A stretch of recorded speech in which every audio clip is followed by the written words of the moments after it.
আসসালামু আলাইকুম রহমতুল্লাহি ওয়া বারাকাতুহু। হিন্দু ভাই বোনদের প্রতি আদাব, অন্য জাতির প্রতি আন্তরিক ধন্যবাদ। আমি আপনাদের মাঝে আজকে আরেকটা উপদেশ নিয়ে আসছি। সেই উপদেশটা হচ্ছে আমার এখানে আছে, আপনার মনে করেন লেখা আছে যে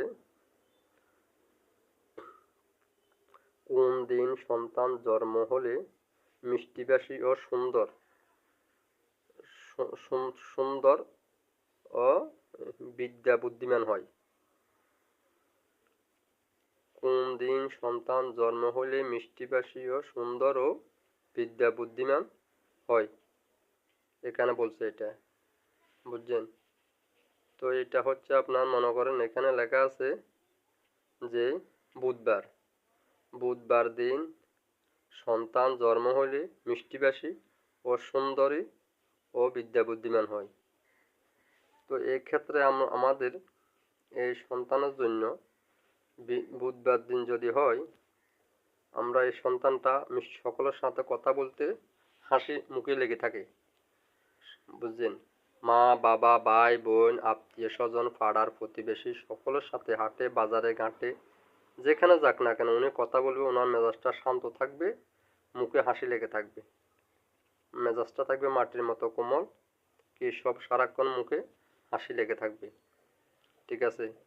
হ্যাঁ, তো আমরা এই সন্তানের জন্য কি করণীয়, আমরা দেখি যে এই সন্তানকে কি ওষুধ ব্যবহার করতে বলছে।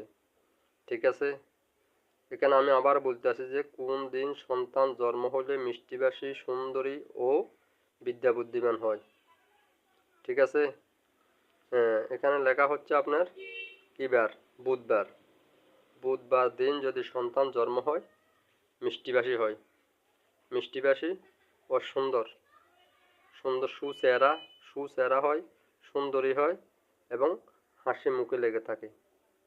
কথাটা বুঝতে পারছেন? এই সন্তানের জন্য এখানে ওষুধ কি লিখছে, সন্তান তার যখন জন্ম হবে তখন আপনি সন্তানের গলায় যে ওষুধটা দিবেন, দিনে হোক এবং রাত্রে হোক, ঠিক আছে? রাত্রে হোক এবং দিনে হোক, যখন সন্তান তার জন্ম হবে তখন আপনি সন্তানেরকে একটা ওষুধ দিতে হবে। সেই ওষুধটা হচ্ছে কি, এখানে বলা হচ্ছে যে আপনার কি নিম গাছের আপনার উত্তর দিকের শিকড়গুলো নেবেন, নিম গাছের উত্তর দিকের একটা শিকড় নেবেন, শিকড় নেয়া, ঠিক আছে? কী বার দিন নেবেন আপনি, এটা নিতে হবে আপনার এই